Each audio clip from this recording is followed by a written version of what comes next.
Hey guys, it's Dennis here with Revog Games, and this is my review of After the Fall VR, developed by Vertigo Games, who also developed Arizona Sunshine, which is also another zombie shooter in VR. That one was obviously set in the desert, and this one is set in the snow.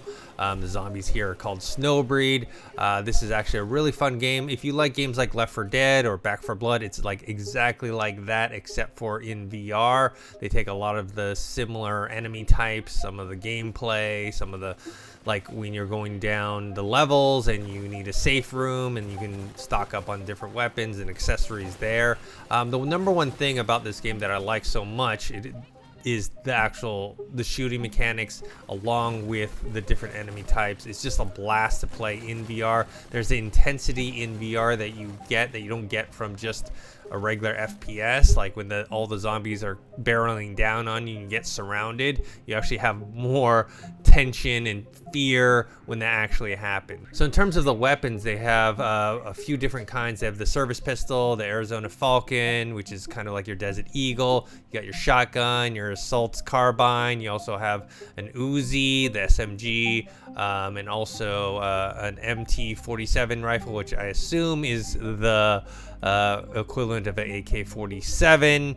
You also have a wrist rocket on your wrist, which I really don't use that often, but I'm pretty sure I probably will need to on these upper levels. There's a bunch of different difficulties, and that's kind of what keeps the game going. You have your regular survivor, and you have like a veteran, then master, and then nightmare. I've gotten myself up to kind of the master level. I beat veteran. Now I'm on master. I tried nightmare before, and it was crazy intense. I don't know if I'm ever going to be able to beat that one, but master is definitely something I want to play. The different enemy types, yeah, like I mentioned, are very similar to Left 4 Dead. You have one called the Eater that kind of blows up and kind of blinds you. There's a Juggernaut. There's one called the Smasher, and there's obviously the regular Snowbreed / zombies that they have. In terms of the graphics, the graphics are pretty good, especially for the Quest 2. Now, this is also on the PC. You can get it on Steam or on Oculus, but if you buy an Oculus and you have a Quest 2, it's a cross-buy. So, like myself, I have a Quest 2, and with Oculus Link or Air Link, you can play the game through your PC, and you can play that version. So I was able to see both, and obviously the graphics on the PC are better. You get better lighting, better models, better animation. But ultimately, the Quest 2 is pretty good, especially for what it is. It's good enough, and it's definitely one of the best looking games on the Quest 2. In terms of the animation, that's one of the things that is the most fun, is when you're shooting the different zombies / Snowbreed, is that the arms and body parts, whatever body parts you hit, that's what kind of falls off and gets destroyed. If you take out the legs, they're still alive and they're crawling on the ground after you. You gotta shoot them in the head, shoot their arms, the arms fall off. It's kind of that variety of how when you shoot the different zombies, it's not like, oh, you shoot them and then they just fall down. It's like all the different animations that they have and interactions and how to kill them is just a blast, and just hordes and hordes of them. Besides the weapons, you also have a bunch of accessories, there's a juice booster, which is basically your health, and then you have your pipe bombs. The pipe bombs you throw in there, and you can take out a bunch of different zombies at the same time.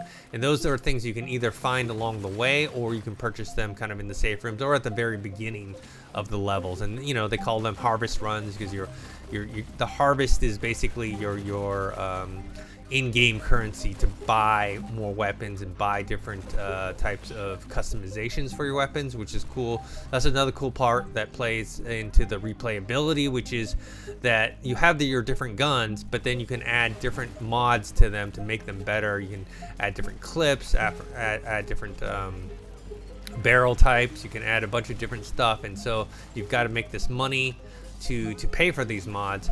And you also have almost kind of not Halo, but Halo-like thing where it's actually you only can carry 4 weapons. You can carry 2 in your hand and 2 in your inventory, and that's it. So even though there's a variety of weapons, you've got to kind of pick and choose what you're going to go out with. If you want, I personally like holding 2 SMGs, 2 Uzis.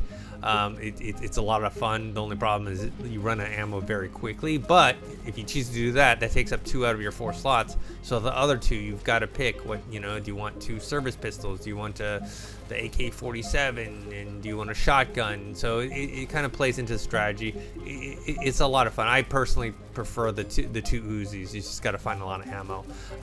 Also, another thing about the game, okay, so it's an online 4-player co-op game. So you can either play by yourself and you can have 3 AIs with you on the run, but it's obviously much more fun playing with friends or even strangers, live co-op players. You can play up to 4.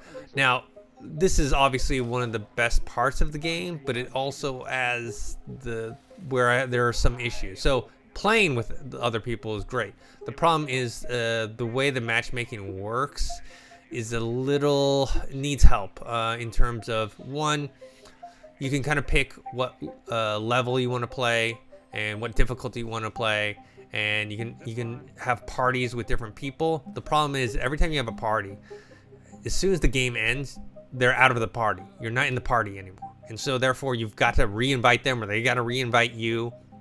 It just becomes a pain in the ass. So you're not being able to play with the same person or people continuously without having to do this over and over. And also another problem is there is some kind of bugs or matchmaking issues in terms of sometimes you get another person and then you're looking for the 4th, and it's just looking and looking and looking, and it won't stop looking. And there's no way for you to just other than the party leader, which sometimes I don't even know why they have a party leader. They should just have it where as long as the majority of people vote to start the game, you just start the game. But you have to wait for the party leader to start the game, and sometimes the party leader's not paying attention and they're off somewhere, or maybe they want to wait for that 4th person instead of having an AI. If let's say it's you and your buddy, and then you got a 3rd, and then they're waiting for that 4th spot to fill up. It's just it's not as smooth of an experience as it could be. And like at the very end of the game, like if you beat a level, you can choose whether to continue with the same group and play another level, or you can go back to the hub.